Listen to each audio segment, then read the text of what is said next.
ভ্রমণপ্রিয় মানুষদের কাছে এটি একটি স্বর্গ, যে স্থানটি একটি ইচ্ছা পূরণের জায়গা। এই ব্যারট ভ্যালিতে 2 দিন খুব সুন্দর কাটিয়ে আজ যাব মানালিতে।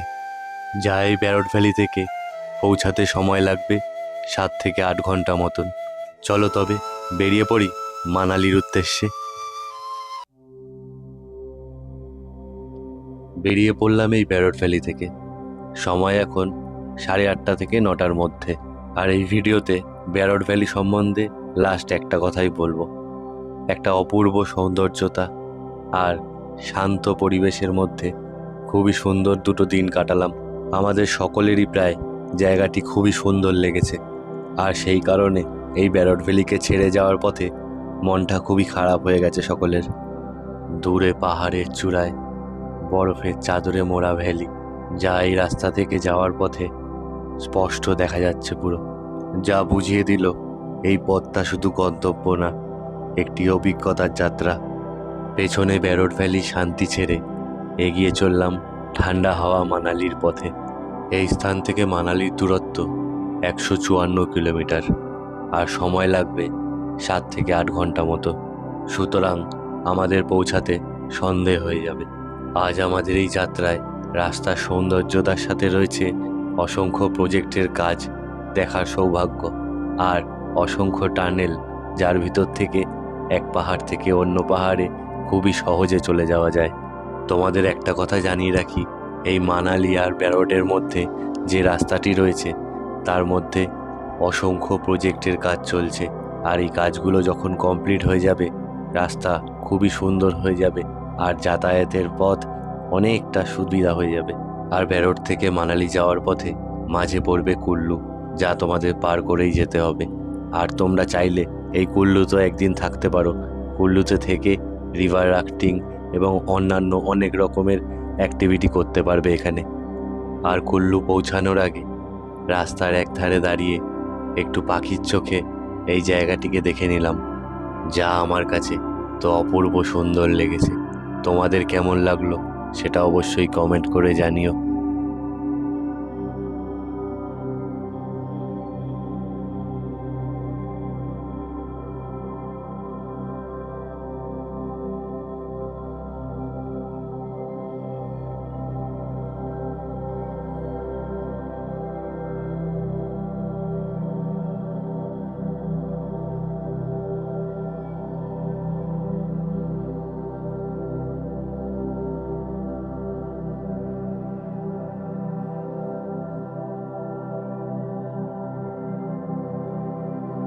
এই রাস্তায় চলার পথে কুল্লুতে যাওয়ার আগে পড়বে মান্ডি।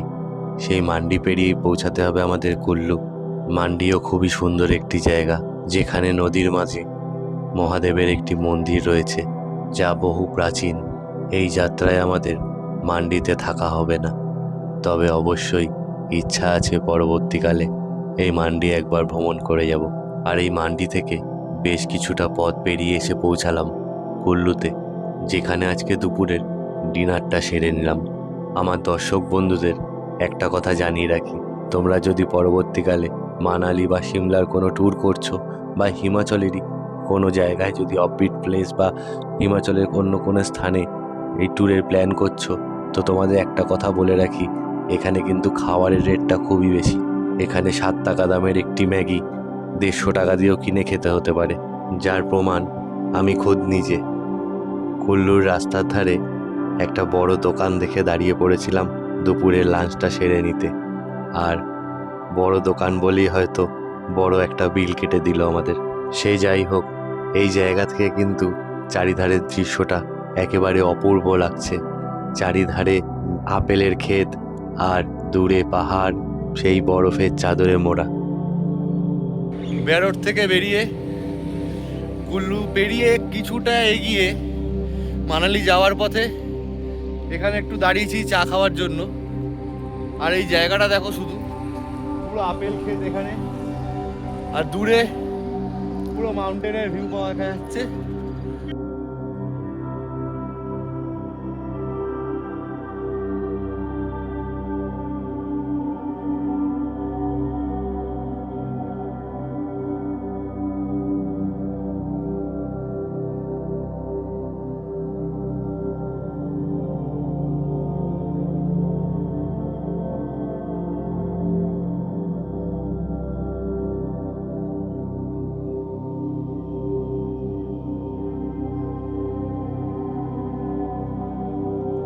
কুল্লু থেকে মানালি ঘন্টাখানেকের পথ, আর এই পথের দৃশ্য চারিধারে অসাধারণ লাগছে।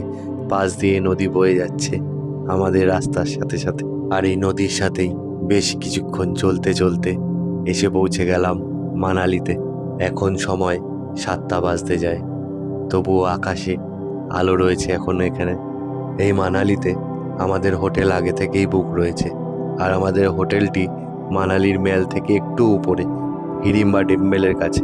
হিড়িম্বা টেম্পেলের কাছে হোটেল নেওয়ার কারণ আমাদের একটাই, কারণ আমরা একটু নিস্তব্ধতা পছন্দ করি সকলেই, আর মেল থেকে একটু দূরে হওয়ার কারণে এখানে শান্তির পরিবেশ রয়েছে। এসে পৌঁছালাম আমাদের হোটেলে, এতক্ষণে সন্ধে নেমে এসেছে। চলো প্রথমে তোমাদের রুম ট্যুরটা দিয়ে নিই। এখানে বড় একটা কিং সাইজ বেড পেয়ে যাবে তোমরা, আর পাশে চেয়ার আর টেবিল রয়েছে, একটা ল্যাম্পও রয়েছে, দুটো সোফা। খুবই সুন্দর সাজানো গোছানো রুমটি। এটা আমাদের একটা রুম, আর এর পাশেই রয়েছে এরকম একটা সুন্দর সাজানো বসার জায়গা। আর এটি হলো আমাদের আরেকটি রুম। এই রুমটা আগের রুমটার থেকে বেশ বড়, আর এই রুমগুলোর আলাদা করে নাম দেওয়া হয়েছে। রুমে ঢুকেই প্রথমে একটা রুম পড়বে, এখানে বড় একটা কিং সাইজ বেড, এটার সাথে অ্যাটাচ আরেকটা রুম রয়েছে, সেটাতেও যাব। তবে তার আগে এই রুমটা একটু দেখিয়ে দিই তোমাদের। একটা সোফা, বেশ সুন্দর সাজানো গোছানো এবং পরিষ্কার পরিচ্ছন্ন একটি রুম রয়েছে এটা। এই পাশেও একটা সোফা রয়েছে, টিভি রয়েছে, আর এখানে আগুন পোহানোর জন্য একটা চিমনি টাইপ করা। এখানে আলাদা কিচেন এরিয়া রয়েছে।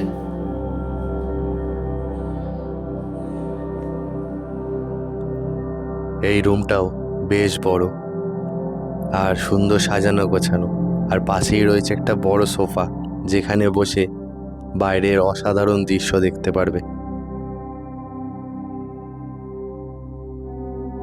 আর প্রত্যেকটি রুমের সাথে অ্যাটাচ রয়েছে আলাদা করে বসার জায়গা, যা এই হোটেলটা একটু অন্যরকম লাগলো আমার অন্যান্য হোটেলের থেকে।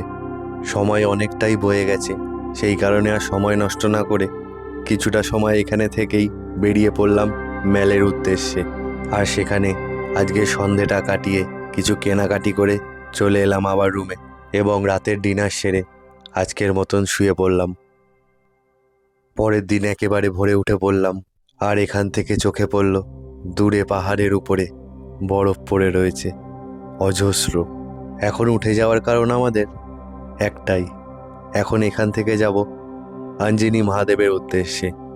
এই মানালিতে ঘুরতে এসে অনেকেই জায়গাটিকে স্কিপ করে যায়, আর আমরা তো ভোলেনাথের ভক্ত, কি করে মিস করি এই জায়গাটাকে। তাই একেবারে ভোরবেলা উঠে আমাদের হোটেল থেকে প্রায় 20 থেকে 25 মিনিট দূরত্বে রয়েছে আঞ্জিনি মহাদেবের প্রবেশদ্বার, আর সেটা শুরু হচ্ছে সোলাং ভ্যালির কাছ থেকে। আর সেই মতন চলে এলাম সকাল সকাল দুই বন্ধু মিলে। এখন এই সোলাং ভ্যালির এখানে এসে দাঁড়ালাম আমরা। এখান থেকে হাঁটা শুরু করব আঞ্জিনি মহাদেবের জন্য। এই পথ দিয়ে যেতে হবে আমাদেরকে এখন। গাড়ি থেকে নেমে হাঁটার পথ শুরু হলো এবার। এই রাস্তাতে প্রথমেই চোখে পড়লো এই বোর্ডটি, যেখানে লেখা আছে কোনো রকমের গাড়ি অথবা বাইক এখানে প্রবেশ নিষেধ, আর ধরা পড়লে 5,000 টাকা ফাইন। তাই তোমরা কেউ বাইক নিয়ে এলে এই প্রয়াস করো না কিন্তু। এই যাত্রার শুরুতেই দূরে বরফের পাহাড় যেন হাত বাড়িয়ে ডাকছে আমাদের। আমরাও সেই মতো এগিয়ে চললাম মহাদেবের কাছে। বাইক বা গাড়ি প্রবেশ নিষেধ বললাম বলে এমনটা কিন্তু না যেখানে গাড়ি ওঠেই না। এখানে লোকালদের গাড়ি, এছাড়া 4x4 গাড়ি অথবা ঘোড়ায় করে তোমরা যেতে পারো উপরে।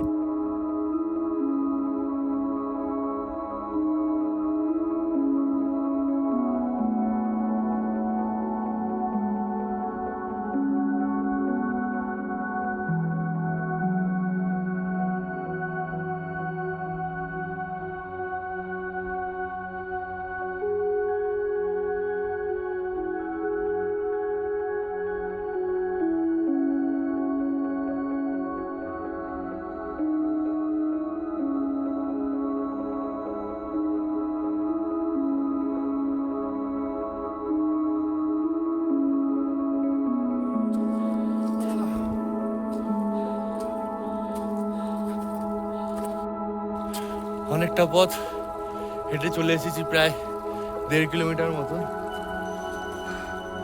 শ্বাসকষ্ট হচ্ছে একটু, তবে প্রথমে যেরকম সমান রাস্তা ছিল এখন একটুখানি খাড়াই পথ পাচ্ছি। তবে যতটাই কষ্ট হোক মহাদেব সাথে থাকলে ঠিক পৌঁছে যাব। চলো, এখানে কিছু কিছু বসার জায়গা রয়েছে। আমি সকালে আসার ফলে এখনো কোনোটাই খোলেনি। এখানে কাঠের ব্রিজ মতন করা রয়েছে। এই ছোট্ট একটা নদী, জলের ধারা বয়ে চলেছে, সেই উপর থেকে বরফ গলা জল, সেটাকে পার করার জন্য এই কাঠের ব্রিজ করা হয়েছে।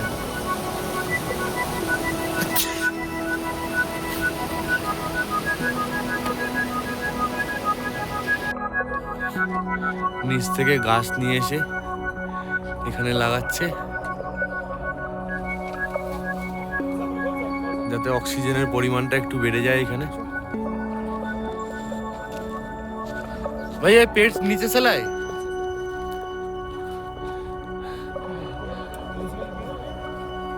ये कौन सा पेड़ है भैया? पॉपुलर। अच्छा, ये लगाने के लिए लाए हैं। ऑक्सीजन ज्यादा होगा। हाँ,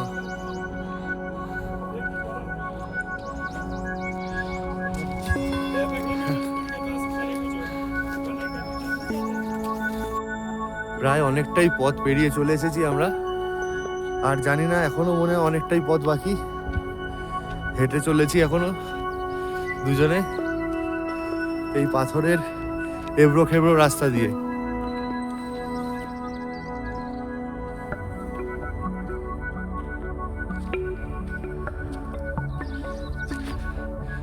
চারিধারে বরফের পাহাড়, একেবারে অসাধারণ একটা দৃশ্য লাগছে।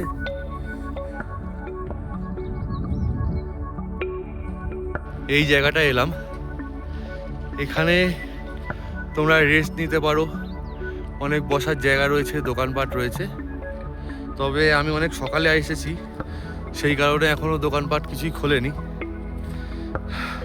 আরেকটা ভুল করেছি, আসার সময় একটা জলের বোতল সাথে করে নিয়ে আসিনি, তাই এত দূর জল পাইনি। এবার সামনে একটা দোকান দেখতে পেয়েছি, ওখান থেকে একটা জলের বোতল কিনবো। দেখি 1 লিটারে 20 টাকার জলের বোতল এখানে কত দাম পড়ে।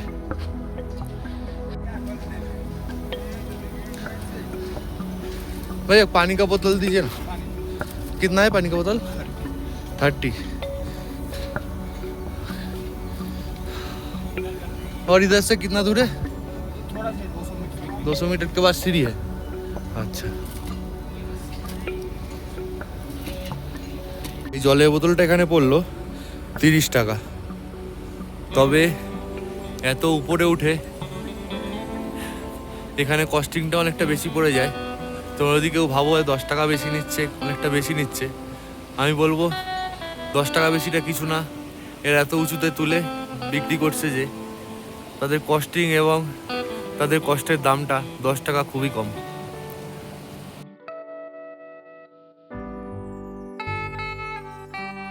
এতটা পথ পেরিয়ে এসে অবশেষে মহাদেবের দর্শন দেখতে পেয়েছি ওইখানে।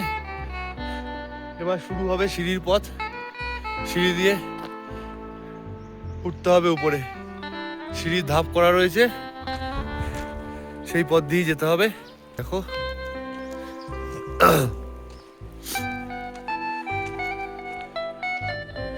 পুরো বরফ জমে রয়েছে, শক্ত বরফ।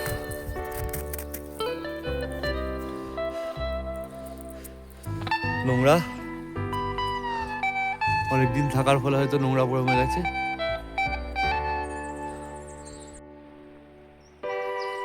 পুরো বরফ জমে রয়েছে। আমাদের সাথে এসছে ড্রাইভারদা, সে আগেই ঘুরে চলে এসছে। आप भी पहली बार आए ना अंजनी महादेव?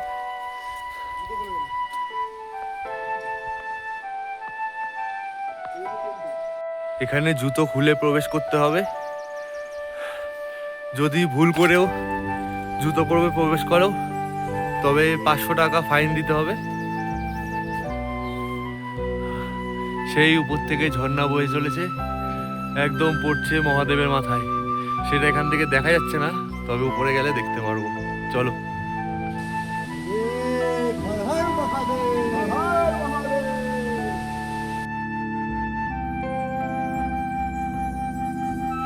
আর এই রাস্তায় চারিধারে বরফ জমে রয়েছে।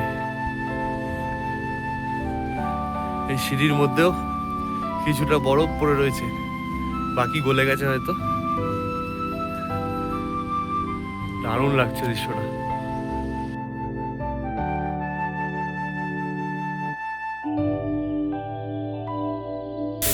এসে পৌঁছালাম বাবা লিঙ্গের কাছে, যেখানে সেই উপর থেকে ঝর্ণা পড়ছে। তো অনেক কষ্ট করে অনেকটা পথ পেরিয়ে এসে পৌঁছালাম এই স্থানে, যেখানে বাবার মূর্তি আর বাবার মাথায় পড়ছে সেই উপর থেকে ঝর্ণা। আর এই স্থানটাকে, এই জায়গাটাকে চলো একটু পাখির চোখে দেখে নেওয়া যাক।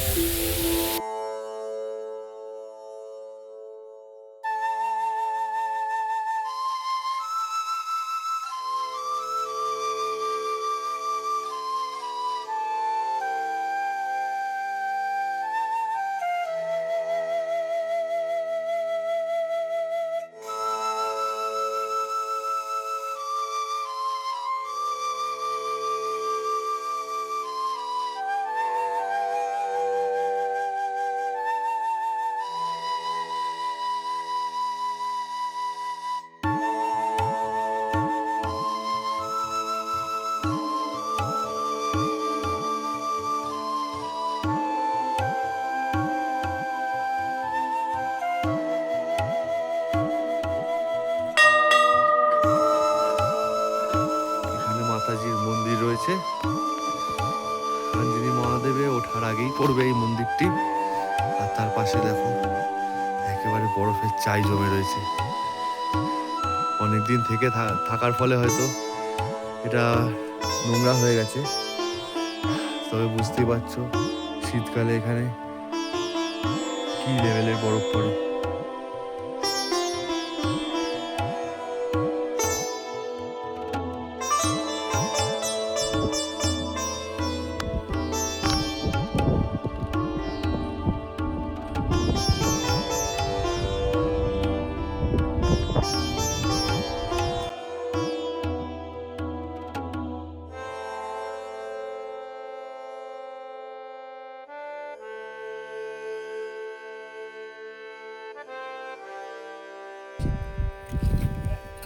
বরফ ছুঁড়ে ছুঁড়ে ফেলছে ওখান থেকে পুরো। কিছুদিন পরেই পুরো সিজন শুরু হয়ে যাবে, মে মাস থেকে। সেই কারণে এখানে অ্যাক্টিভিটির জন্য বরফের লাইন করা হচ্ছে। সেই উপর থেকে টায়ারে করে নিচে অ্যাক্টিভিটি করতে পারবে, চলে আসবে পুরো সোজা।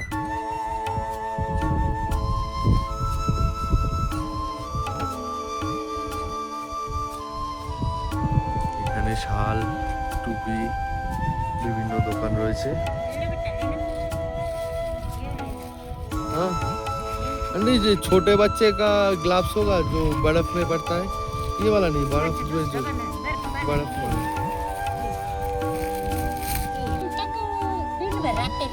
आते रहते हैं। अच्छा,